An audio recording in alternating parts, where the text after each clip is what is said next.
Muito boa tarde a todos. Cumprimento, em primeiro lugar, aqui o doutor presidente da Associação Numismática Portuguesa. Mais uma vez, a sua presença é sempre fundamental.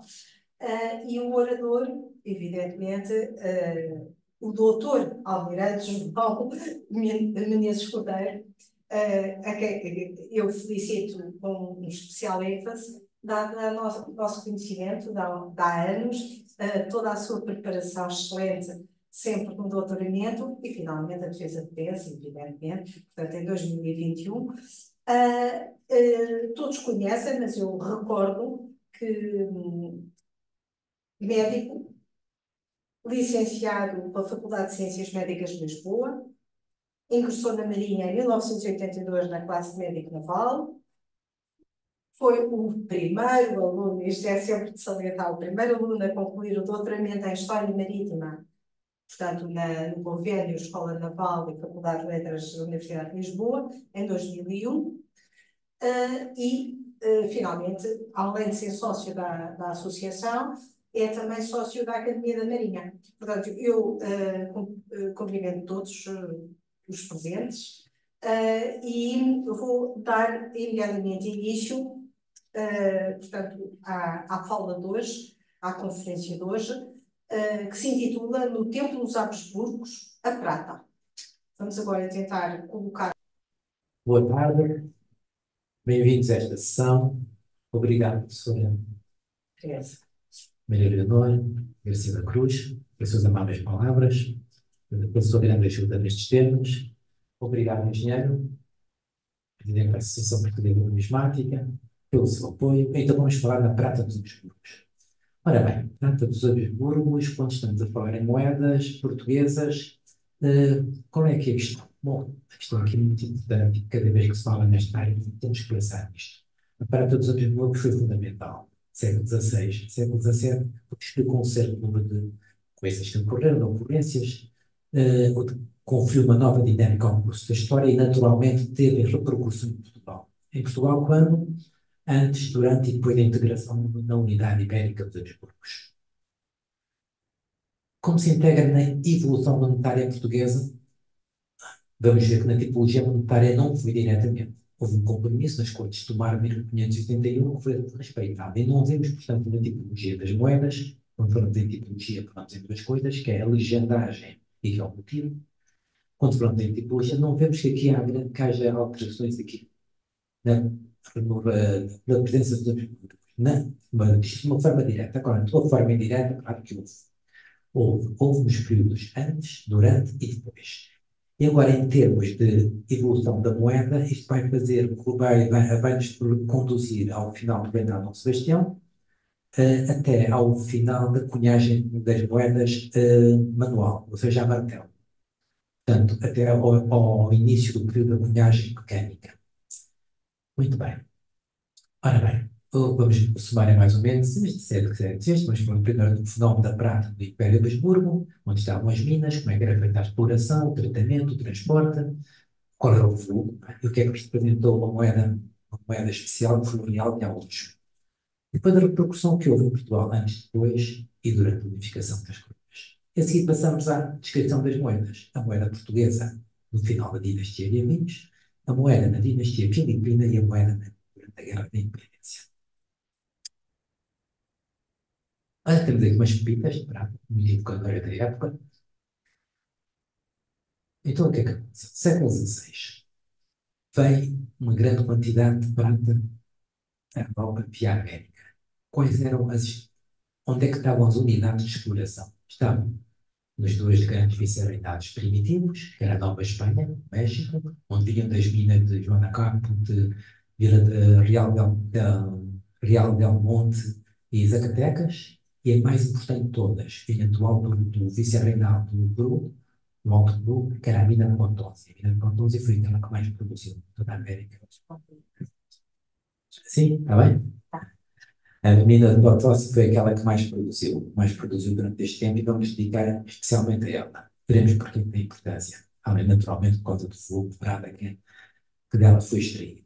Quando foi uma mina que foi descoberta, foi registada em abril de 1545 e que durante praticamente um século produziu mais de 100 toneladas de prata por ano.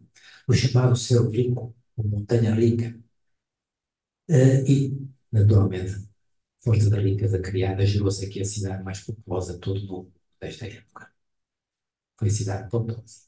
Cerro de Potosí, Montanha Mágica, Montanha Rica. E aqui está um desenho da época, com a cidade que se criou das bases da montanha e a montanha que foi explorada, enfim, de maneira efetiva.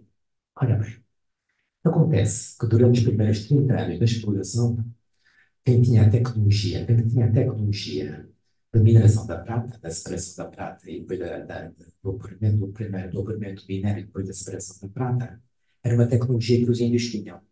Enquanto foram os índios necessários para fazer isso, bom, de certa maneira eram respeitados, porque senão não havia produção. Mas, inclusive, tinham limites de horas de trabalho e ganhavam uma pequena porcentagem daquilo que produziam. Só que acontece que depois foi descoberta uma nova tecnologia para a mineração. Foi a amálgama de mercúrio. E através da amálgama de mercúrio, os espanhóis criaram independência em relação à necessidade do, da, da, da tecnologia dos índios. De onde é que vinha o mercúrio? O mercúrio começou por vir da Andaluzia, das minas de Almadén, mas depois, ao norte de Potosí, descobriu-se uma mina de mercúrio em Juan Canarica, que produziu tanto mercúrio que deu não só a grande produção de Potosí, como deu também para emprestar ao novo reinado ao reinado, ao vice-reinado da Nova Espanha, sobretudo para as minas Zacatecas, perdão. Pronto. O minério era tratado, era isolado, eram feitas as barras, daí eram tirados 20%, era o quinto que era para o rei, para a coroa, e o resto seguiam conforme vamos ver. Claro que se a vida dos índios não era fácil, até aí foi o trabalho das minas muito mais difícil. Temos aqui um desenho do cerro de Potosí, portanto, explorado pelos índios, as condições eram mais que muito más, a escravatura foi uma escravatura extremamente violenta, chegaram a informar-se da Espanha como as coisas se passavam, e os reis de Espanha proibiram certo de prática, é claro, mas não poder cumprir essas determinações. Na América do Sul, e sobretudo dentro das minas, era muito difícil. Mas, pronto, a prata era produzida em Potosí e depois era levada para ser transportada para o mar.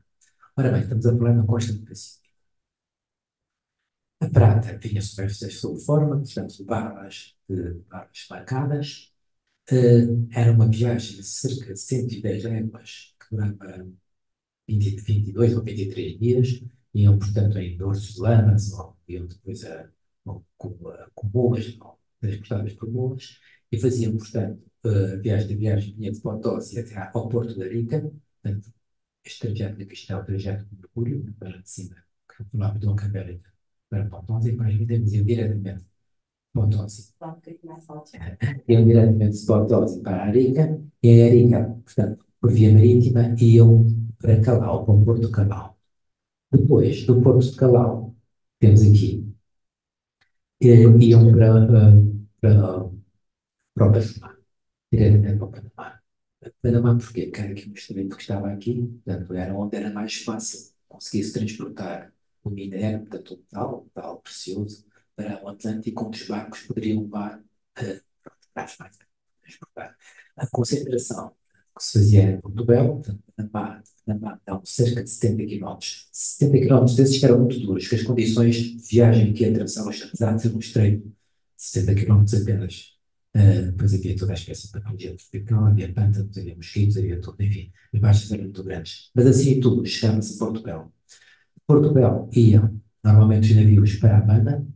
Em Havana tinham dos outros dois sítios de onde era exportada a prata, oficialmente, que era de Cartagena, da Colômbia, Cartagena, e, de, e, de, e, de, e do México, da cidade de México, da cidade de Veracruz. Pronto, eram os três. Concentravam-se todos em Cuba, porque a partir de Cuba iam mais ou menos em comboio armados, atravessaram as Antilhas, e pronto, com todas as coisas que isto comportava, piratas, corsários, etc. E depois seguiam, portanto, para a Península Ibérica, com uma paragem quase que obrigatória, quase não obrigatória, dos Açores para os abastecimento. Então, vamos recuar um bocadinho, vamos só recuar um bocadinho mais. Estamos a falar da passagem do Pacífico, aquela rota que falámos há bocadinho. Foi preciso criar navios para isso, para esse efeito. Existiam, os navios estavam na parte atlântica, não estavam na parte do Pacífico. Inicialmente eram navios pequenos, eram caravelas, com embarcação de 100 toneladas, mais ou menos. A seguida são a ser galeões armados. Porquê? Porque voltou a haver, sobretudo depois das investidas do Francis Drake, a ameaça dos corsários. E pronto, portanto, quando houve construção naval e trânsito naval, já havia navios para a costa do Pacífico. Ora bem, e aqui deu-se um fenómeno curioso. Como teve que ser impulsionada esta construção naval, instalaram na costa do Pacífico, e agora aproveitou-se e fez a rota em sentido contrário via Ásia. E criou-se o ramal entre Acapulco e Manilha. Aqui está o ramal, entre Acapulco e Manilha. Ora bem, isto é um ramal importante, porquê? Porque a viagem seria do Oriente, naturalmente, a viagem por Selanas era todo um comércio muitíssimo rico. Mas todo ele, apesar desta rota, eles preferiam a rota, portanto, de Acapulco-Manilha, preferiram voltar a Porto Velho para depois e regressar em Espanha do que dar a volta. Quer dizer, podiam ter feito a volta ao mundo ao contrário, mas não, preferiam sempre este trajeto. Ora bem, portanto, estamos aqui, Panamá para Cuba, Cuba, Havana, portanto, Havana, depois de Havana até Sevilha, pronto, que era a única falar o mundo estava a aventuria que recebia a Terra Única até 1668, começou também a ser Cádiz, mas era sempre em Sevilha. Era sempre em Sevilha. Estima-se isto, portanto, que a maior parte do ouro da prata que vinha de Potosí, para passasse por Portugal. Pronto, aquilo que nós acabámos de falar há bocadinho, né? Mesmo com o Extremo Oriente, era uma passagem por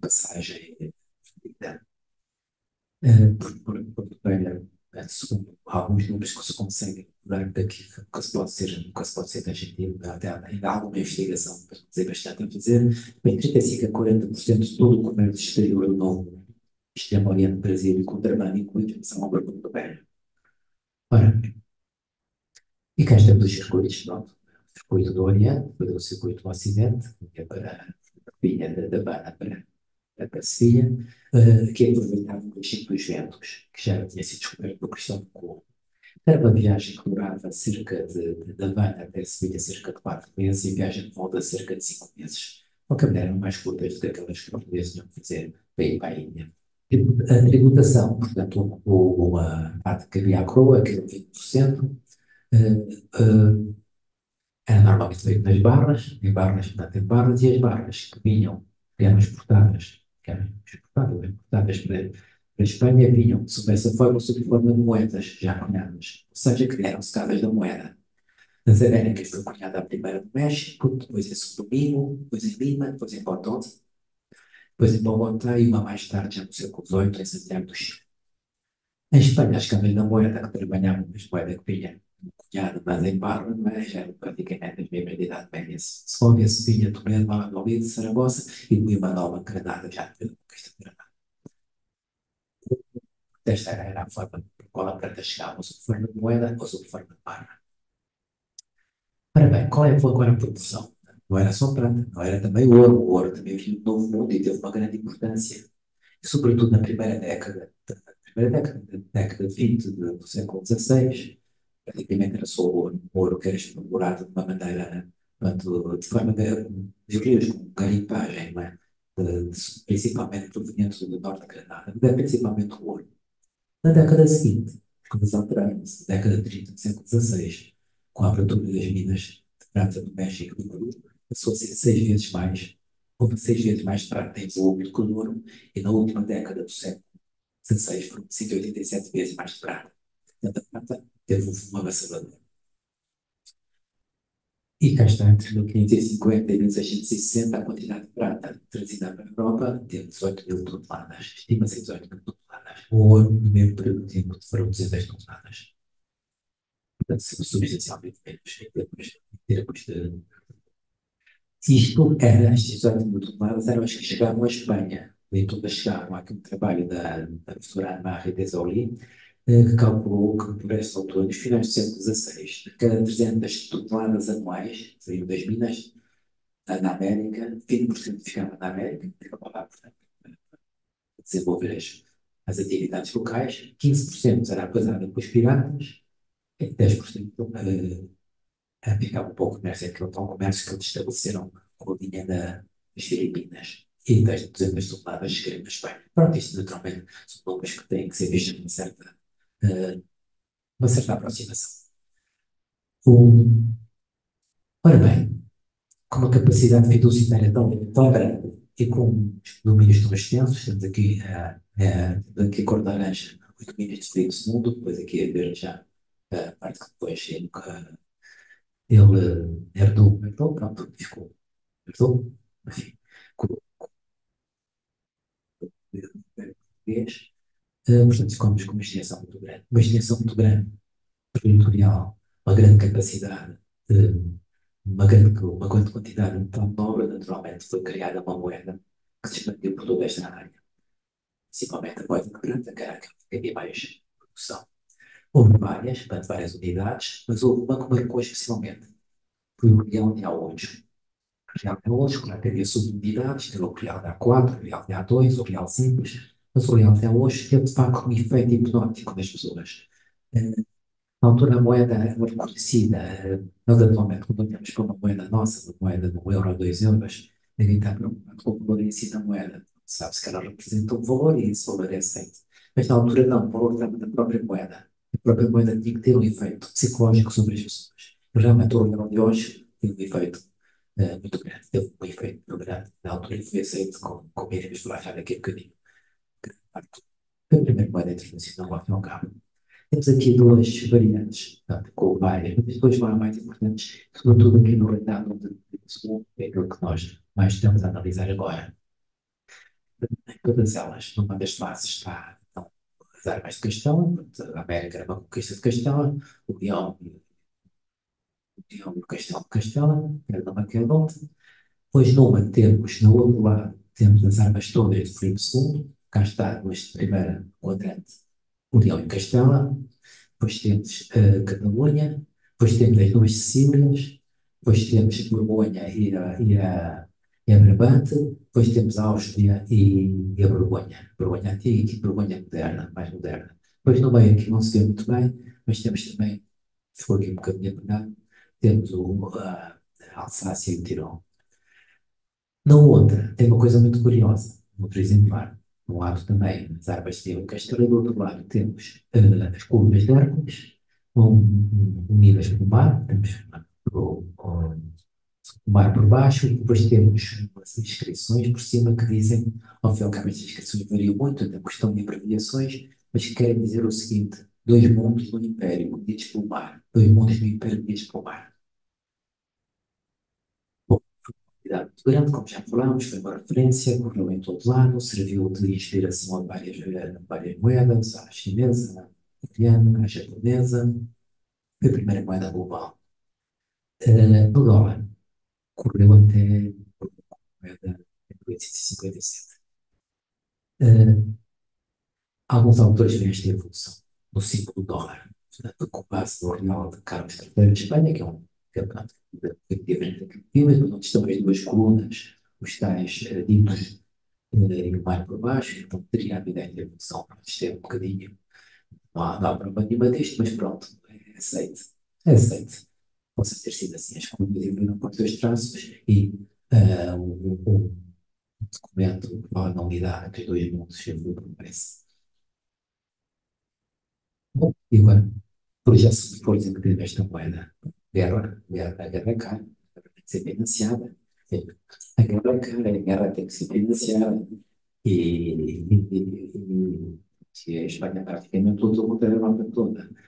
É um exemplo, por exemplo, simples. A França tinha 2 vezes mais população que a Espanha, mas a Espanha conseguia pôr um exército 2 vezes maior que a França. Fazia como? Pagando, naturalmente, e pagando a aceitação que tinha para a sua moeda. Vamos, naturalmente, a falar daquela dos 30 anos. Só nesta época, nestas temas. O- Agora, como é que foi a relação ao reino de Portugal neste período? Portanto, no final da vida deste indivíduo, claro, mas não está documentado, não há documentos que falem nisto diretamente, soube-se que houve uma grande pressão, já do ponto de vista económico, reinado de Dom Henrique, e uma forma ainda mais exitosa durante o período dos governadores. E outra, depois do domínio dos Filipe, foi o contrário, foi a guerra movida contra Portugal para obviar a independência, onde também funcionou, claro, o poderio económico e militar dos Filipes, agora em sentido contrário. No reino de Portugal, propriamente dito, claro que houve o acesso que os portugueses tiveram a um mercado muito grande, e, sobretudo, o acesso que tiveram ao pão precioso, foi muito importante para prosseguir o comércio com o Oriente. Uh, os comerciantes, o comércio com o Oriente não estava interessado muito nos produtos manufaturados da Europa, mas estava muito interessado no tal nobre, que aí tinha bem muito esse papel, tinha sido o guarda-mina, mas o guarda-mina estava-se a juntar. Portanto, a prática dos Habsburgos, a prática da supervivência. Claro, não há propriamente documentos diretos a explicar isto, mas temos aqui alguns documentos que se explicam a intervenção direta da prática dos Habsburgos na nossa moeda, em que temos o primeiro, que é um lavramento, que foi enviado por Filipe II para lavramento na Casa de Moeda de Lisboa, portanto, para fazer moeda portuguesa em Lisboa, 8.500 marcos de prata de 11 dinheiros. Um marco de 11 dinheiros quer dizer que é uma prata quase pura. Um marco de prata de 12 dinheiros é prata pura, 11 dinheiros é aquela liga, pronto, que se aceita por ser quase pura. Isto é de novembro de 1582 e, 6 anos mais tarde, em 1588, 60.000 marcos de prata para o mesmo efeito para serem lavrados na Casa de Moeda de Lisboa. O marco de prata custa mais ou menos, mais ou menos a quarta parte do quilo, portanto está mais ou menos 3 toneladas e 700 quilos de prata. Outra transferência económica, este agora são cruzados em uma moeda de ouro, o subsídio que o Filipe deu para os resgates dos nativos da Alcácer Quibir, que continuavam muitos resgatar, 120 mil, depois 150 mil para o provisionamento de pontos de Estevão, Lisboa, aliás, Portugal, de modo geral, sempre foi muito grande em cereais, sempre precisou importar. Sempre precisou de importar. E aqui temos um agente importante, tanto que o Filipe I deu, e deu também uma apoio grande por causa das consequências da peste, que ela tinha feito, num dos muitos períodos que ela tinha feito, grandes desgastes em Japão, foi preciso apoiar a população. E outro, muitíssimo importante, suporta um prejuízo de carreira da Índia, entre 1590 e 1607. Portanto, já estamos aqui a transitar para o ordenado Filipe II. Filipe III de Espanha, o nosso Filipe II. Foi de 1.215.000, enfim, aliás, vamos ver antes em cruzados, 3 milhões de cruzados. Não fortuna colossal, mas havia uma importância muito grande em preservar as posições portuguesas da Índia. E, portanto, este governo foi provavelmente financiado nesta altura, portanto, numa altura em que a carreira da Índia deu grande prejuízo.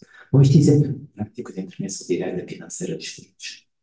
Agora vamos falar da moeda portuguesa. A moeda portuguesa, no final da dinastia de Pires, com Dom Henrique, com os governadores, é o cara. O Dom Henrique, depois teve 1 ano e meio, os governadores tiveram 6 meses, não foi assim muito tempo. De qualquer maneira, é a moeda. As moedas que eles cunharam, temos aqui as do Henrique, foi os 500 reais de ouro, que é uma moeda praticamente igual aos 500 reais de Dom Sebastião. O escudo mesmo, a coroa está um bocadinho diferente, e naturalmente dentro das legendas, em vez de Sebastião de Henrique. Do outro lado, mantém a mesma legenda inox ignominenses. Pronto, fez também uma moeda de tostão, por acaso aqui não era representada. Temos a moeda de meio tostão, que também é igual às que eram nas legendas anteriores, só que em vez da cruz de Cristo, temos a cruz de São Jorge, e o vintém, para ver que eram 20 reais. Com os governadores, fez a mesma coisa, só que em vez, cá está, em vez na legenda, em vez de ter o nome soberano, tinha governadores, abreviando defensores do rei. No meio do lado reverso, inoxic novices, a mesma coisa, com a cruz de Cristo. O tostão também com a mesma coroa, com as mesmas legendas. E aqui temos o meio tostão também igual, com uma cruz diferente. Enfim, aqui não houve variação, não houve variação das moedas. Agora, estamos com o período crato. Consideramos que o período crato houve duas fases. continente e outra nos Açores. O continente teve muito pouco tempo. Sabemos que aqui estão as datas de 24 de julho até 25 de agosto, ano de 1580, portanto, isto ao fim e ao cabo foi apenas um dia. Mas assim, tudo Cunha Moeda era muito importante, era um ato de soberania, era uma coisa que imediatamente queríamos fazer para marcar a posição. Claro que o período democrático foi derrotado em 1580, na Batalha de Alcântara, o Duque de Alba, tinha uma superioridade militar mais, muito mais evidente, tinha só infantes, tinha 18 mil, o período democrático tinha 8 mil, só que os infantes do Duque de Alba estavam treinados, era um exército treinado, o outro era um exército preparado, portanto, e preparado, portanto, foi uma derrota quase, quase, não estou rápida, muito rápida, mas o Dom António passa após os Açores e um bocadinho mais, tem 2 anos e tal. E nos Açores, claro, com moeda também, né? Nos Açores tinha também moeda. Isto é só para mostrar as moedas que ele tinha cunhado em Lisboa durante aquele mês de um dia. Cunhou uma moeda de 500 reais, também igual, praticamente, moeda de ouro igual a que tinham sido cunhada pelo Henrique e pelos governadores, só que tinha Dom António metido. E temos aqui uma moeda de 20, uma moeda de prata de Frutos Reis, de António, rei de Portugal. Também cunhou de, não estou aqui, mas também cunhou de gestão e de meio de gestão. Nos Açores, concentrou-se nas ilhas centrais, na Ilha Terceira e, naturalmente, emitiu moeda na Ilha Terceira. Fez lá uma casa da moeda e emitiu moeda. Emitiu moeda de moedas dólares, de euros reais, 500 reais, perdão. Depois emitiu também a moeda do tostão e estas que são as que, apesar de tudo mais, se encontram, que é de 4 reis. Está aqui. É uma moeda, tanto que tem o símbolo próprio, tem desse livro, vai ter um ladozinho, que é o Açores, que é uma moeda distintiva das coloniais que tinha os Açores. Depois temos 2 reais e 1 real. No real, então, temos um monograma dele, António Coroado, e depois do outro lado, Açores. Bom, e teve que recorrer a outra coisa, né? Foi importante que mas essa que eu dizer em larga escala, que foi embarcar moedas. Pronto. É preciso dinheiro para pagar, não havia dinheiro, portanto temos que desvalorizar a moeda. Atenção, desvalorizar aqui neste sentido numismático, que é desvalorizar o conteúdo em metal na unidade de curso. Portanto, ao fim e ao cabo, portanto, e havia 2 maneiras, ou se aumentava o valor da moeda corrente, e ela mantinha-se como estava, ou se diminuía o valor intrínseco em prata ou em ouro que ela tivesse, ou diminuindo o peso, ou dando uma linha mais fraca. Ou então as 2 coisas. Bom, neste caso, o período clássico, temos aqui uns exemplos. Temos aqui um tostão daqueles que eu tinha cunhado, com carimbo no açõezinho em cima. Isto significa, neste caso, que tinha duplicado o valor do curso. O tostão que corria por 1.000 reais passava a correr, não, 100 reais passava a correr por 200 reais. Fez o mesmo em relação a uma moeda que lá corria, que era o tostão de Dom Manuel, o tostão, perdão, dos vinténs do Manuel, em vez de 20 reais, 20 reais, se for valer 40 reais, tinha o sorrisinho que aumentou. Fez o mesmo em relação a uma moeda de Dom João III, que é uma moeda de cobre, uma moeda de 10 reais. Esta tinha uma coisa engraçada. Tinha sido posta a correr com um valor inferior àquele com que tinha sido cunhada. Isto ainda no tempo de Dom Sebastião. Passou de 10, portanto, 10 reis para 3 reis, mas com este carimbozinho voltou a ter outra vez o valor de 10 reis. Portanto, valorizou. Bom, é derrotado pelo Marquês de Santa Cruz, o do António Flores para a França, onde é acolhido. O Henrique III acolhe lá. Ele consegue convencer o Henrique III a fazer uma moeda. Queria criar uma moeda parecida com a do Henrique III. E o rei disse que sim, senhor. O Henrique III, o último da dinastia dos Valois, disse que sim, senhor, punha uma moeda igual à minha e tal. Mas a corte de Mondé, França, que era assim uma espécie de Ministério das Finanças, disse que não, quer dizer, punha uma moeda igual à do grande francês, tinha grande jeito. Temos aqui o do Henrique III e temos aqui o do António, praticamente iguais do reverso, como se for dizer a mesma coisa igual. Bom, também pronto, então, mas como é que ele vai fazer? Vai para a Holanda, onde havia em Gorkum, na cidade de Gorkum, uma ateliê, que é especializada em fazer moedas, às vezes falsas, mas enfim, facilitava as coisas. Punham algumas e punham também os cruzados. Mas isto, claro, realmente não era para correr nem na Holanda, nem nos Países Baixos, nem na França. Estas moedas teriam fundamentalmente sido destinadas à armada. contra a Armada, portanto foi um fenómeno que não é tão divulgado como a Invencível na Armada, mas que 10 meses depois da Invencível na Armada houve um contra-ataque eh, organizado pelos ingleses, que tentaram pôr o bureaucrata no trono outra vez, permitiu parar a península, se portaram bastante mal, depois o general Norrie veio com o bureaucrata deram para Lisboa, o Francis Drake tomou Cascais e tentaram apanhar, portanto, Lisboa em Tenaz, mas os espanhóis e os portugueses estão preparados e eles não conseguiram. Pronto, e esta moeda não chegou praticamente a ter quase. Bom, ok, pronto, ganharam os Filipes, moeda da dinastia filipina, vamos a isso. Filipe I, chegar aqui um bocadinho mais atrás, e agora vamos aqui a uma coisa muito curiosa, são os compromissos das Cortes de Tomar. Filipe II, quando se propôs ser rei de Portugal, esse último das Cortes de Tomar, comprometeu-se a um certo número de coisas. E, no capítulo 8 dos compromissos, diz que o ouro e prata que se lavrar em moeda nestes reinos se lavrarão com os cunhos de árabes de Portugal. Assim foi. Assim foi, assim foi respeitado. Assim foi respeitado. Temos aqui uma questão de ir primeiro com o rei de Portugal, apenas com as árabes de Portugal, com a tal cruz de Cristo. E agora, mas isto não foi só, isso foi mesmo uma coisa especificamente para Portugal, porque agora aqui temos outras moedas, de Filipe II, noutros domínios, neste caso é o meio escudo dos principais espanhóis, em que está a figura do rei, sinal até está bastante bem elaborada, esta moeda aqui está mais grande, mas esta está bastante bem, a figura do rei, que era coisa que não aparecia nas moedas portuguesas, quer dizer, tinha acontecido há muito tempo, já com o Dom Fernando, mas não era costume aparecer. As figuras que apareciam das moedas portuguesas habitualmente eram figuras de santos. Pronto, aconteceu com o São Tomé, aconteceu com o São Vicente, mas as figuras propriamente do reino das moedas não era costume aparecer. E do outro lado temos então as armas com as possessões todas do Filipe II e Castelhanos, como falámos há bocadinho, Leão e Castela, Catalunha, Duas Sicílias, uh, Borgonha e Brabante, Borgonha e Áustria, e depois ali por meio não se vê aqui muito bem, mas temos a Alsácia e temos o Tirol. Não, mas estejam parecidas armas de Portugal, provavelmente, sim, na Europa. De qualquer maneira, para Portugal, que não era própria, era moeda mesmo só com Portugal, conforme-se como se tinha comprometido.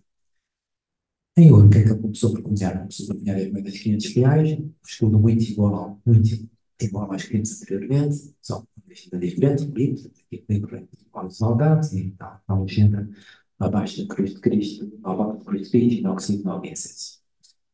Depois mudou um bocadinho, repetindo, no entanto, mudou os portugueses, deixou de cunhar os 500 reais e passou a cunhar o cruzado, que era uma moeda portuguesa que já tinha sido cunhada desde o tempo de Dom Afonso V.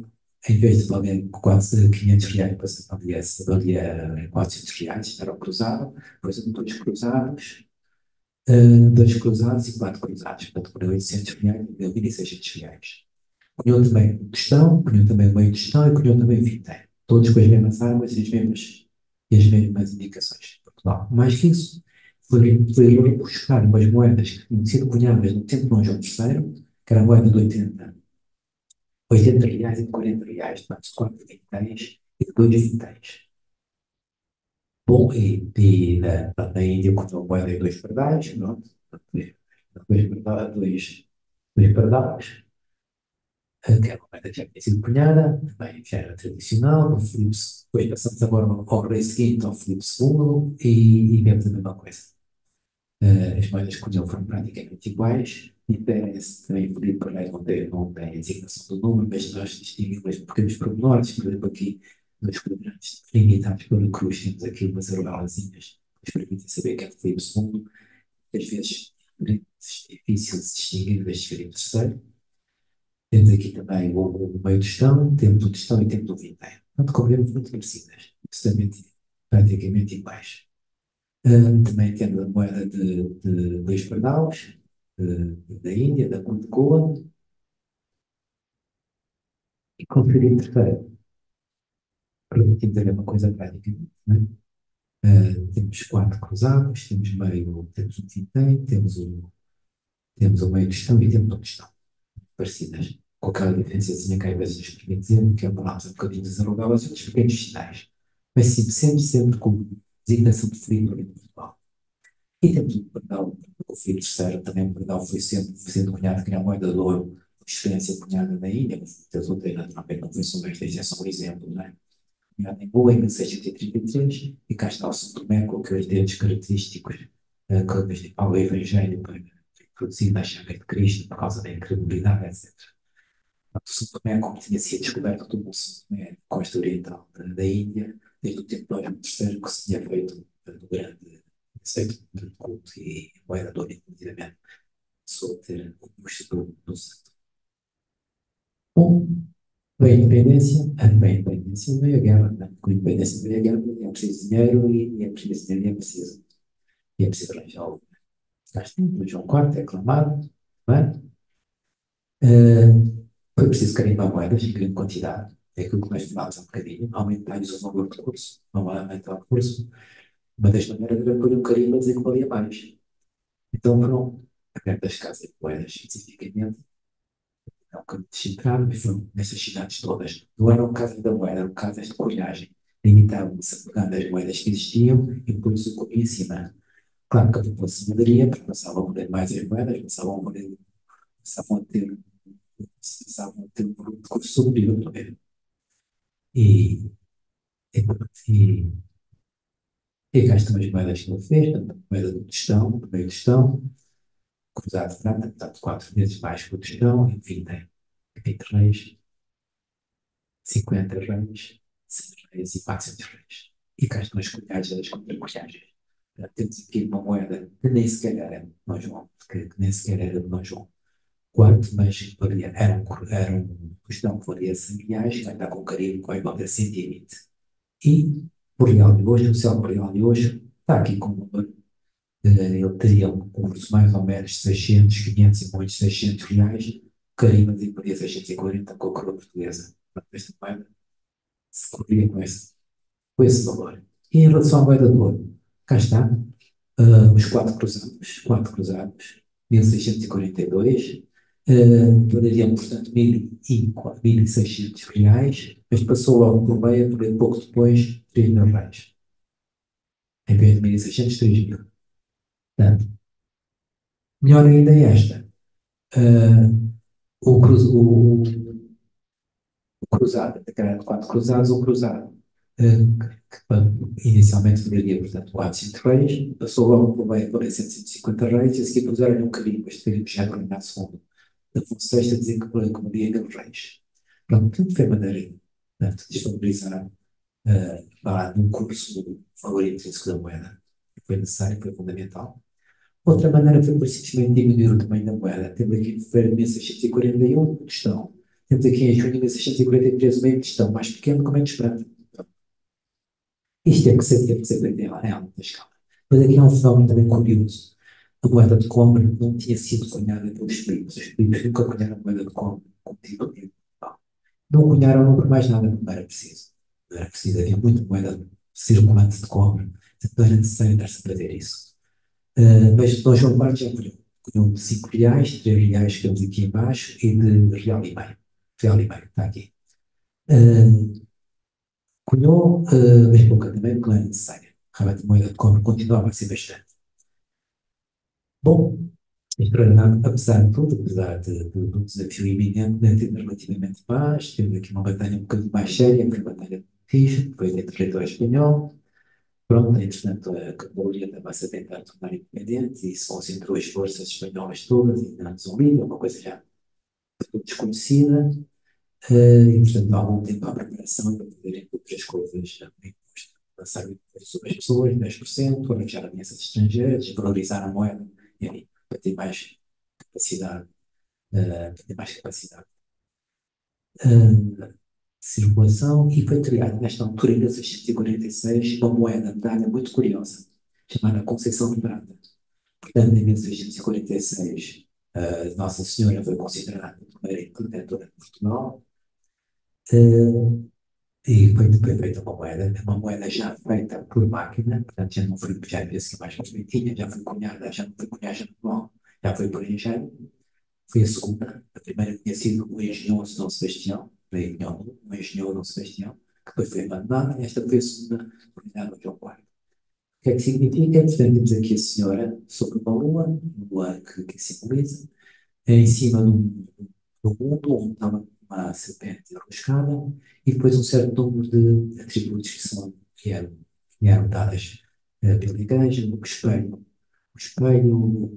a arca do templo, a fonte selada, o outro concluso, a casa de ouro e o sol.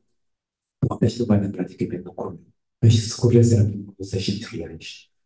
Está escrito, mas não se conhece exemplar nenhum, que teria havido uma idêntica com as mesmas cunhas cunhada em ouro. Se essa que teria sido cunhada em ouro, teria, chegou a correr, né? Não tinha corrido, mas teria sido pelo valor de 6 mil reais. E agora estamos com, então, Afonso VI. Ora bem, Afonso VI prosseguiu e mesmo as ficar um bocadinho escuro nestas imagens, prosseguiu as cunhagens muito parecidas também, coisa anterior. Temos aqui o cruzado, 400 reais, bem o cruzado, 200 reais, e o tostão, 100 reais. Depois temos aqui os 80 reais, depois temos o meio tostão, os 20 reais, o vintém e dois vinténs, o vintém e o meio vintém. O que é que me também nestas moedas? Mas aqui vê-se um bocadinho mal. Muito irregulares, tens contornos muito irregulares. Porque aqui havia uma coisa que era uma praga e que não se conseguia evitar, que era o sarcimento das moedas. O que é que acontecia? Com ourives mais ou menos habilidosos, iam buscando às margens da moeda bocadinhos que iam somando, esta vez cortadas, esta vez conseguiam quantidades apreciáveis de nobres, isto em relação ao ouro e em relação à prata, e as moedas ficavam assim, pronto. Era preciso evitar isso.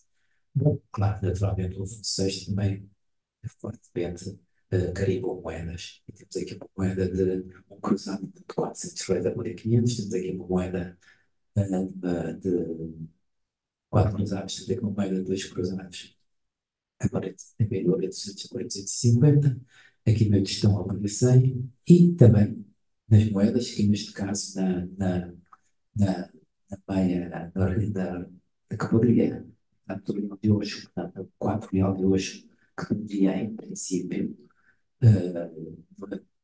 200 e tal reais a valer 300.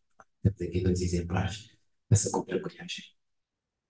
Pronto, e as coisas foram prosseguindo, sim senhora, até que houve vários Pirineus, e é que foram os 25 espanhóis, que tinha capitulado, e, pronto, e começou a guerra séria, né? E temos aqueles encontros conhecidos, porque é o primeiro que tinha sido em 1644, e depois uma série deles, então, que Castelo Rodrigo, Meixão, Linhas Belgas e Montes Claros. Está aqui para reproduzir a época, a imagem é inteira, Linhas Belgas, Meixão, Castelo Rodrigo e Montes Claros. E pronto, e às tantas, foi assinada a página 668, entre Carlos II, portanto, já o filho de Henrique III, o quarto de Espanha, nosso Filipe III, e Afonso VI. Bom, portanto, pelo golpe de Estado palaciano, o Afonso VI foi deposto, foi Dom Pedro esse regente que e e pronto, e cunhou moeda, claro, imediatamente, mesmo não podia cunhar enquanto o rei estivesse vivo, mas cunhou como esse regente. E agora aqui temos então a transformação do processo de fabrico do manual para o mecânico. Temos aqui três exemplares, temos aqui os 4 cruzados, 2 cruzados e um cruzado de ouros, em manual, e aqui temos em mecânico, portanto, uma moeda mais perfeita, esse defeito é mais perfeita, mais bem limitada. Temos aqui outros exemplares de cunhagem manual e outros exemplares em baixo de cunhagem mecânica, portanto, mais perfeita. E aqui também neste cobre, vê-se um bocadinho de mão e vê-se aqui que temos em cunhagem manual e aqui temos em cunhagem de cobre. Mesmo assim, depois conheço o problema, continuava a haver cerceamento. Então, introduziu-se o processo de pôr um cordão à volta, que veremos depois, todas as moedas a seguir, na próxima sessão, quando falar bem do ouro do Brasil, tinha todas um cordão à volta, para que se cerceassem, subia-se, a moeda ficava sem valor. E cá está o engenho, portanto, o engenho que a partir de 1600 foi quando foi introduzida a cunhagem mecânica em substituição da cunhagem manual, em 1677, é que funcionava. E pronto, e a prata dos porcos.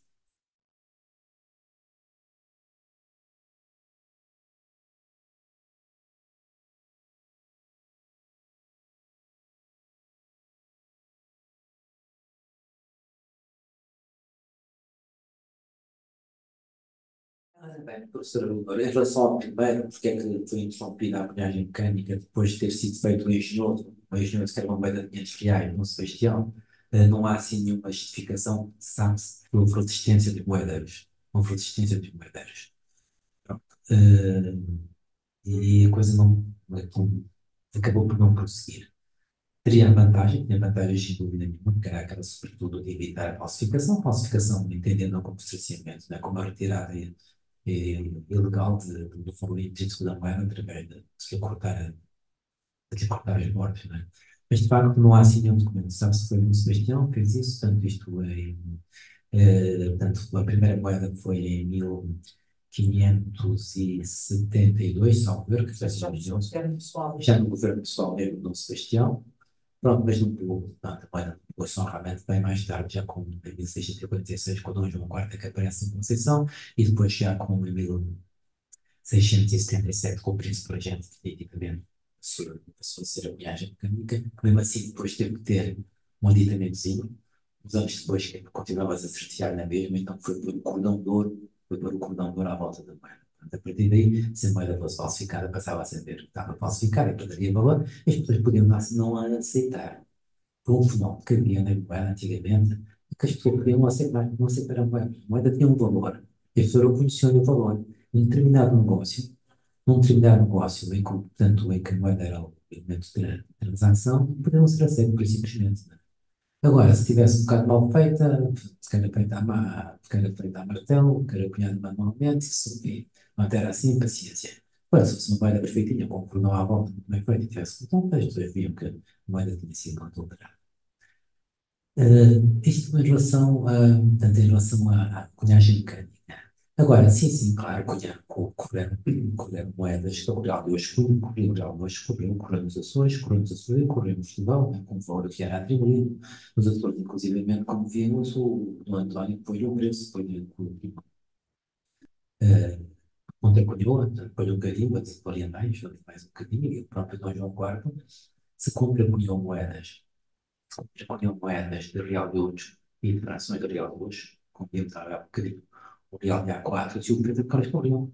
Então, eles estavam cá, as pessoas tinham lá na mão, sabiam pôr um carimbozinho, passavam logo a imagem, iam lá aos carimbos e pronto, e as escadas de carimbo, que eram espalhadas pelo reino todo, e eram bastantes, eram aquelas que vimos, aliás, temos esquecido de uma coisa há bocadinho, com o Afonso VI, até abriram mais uma em Miranda, em Moncorvo, abriram mais uma casa em Moncorvo, e mesmo assim não dava vazão, havia lista de espera para as pessoas irem levarem as suas moedas a serem contracunhadas.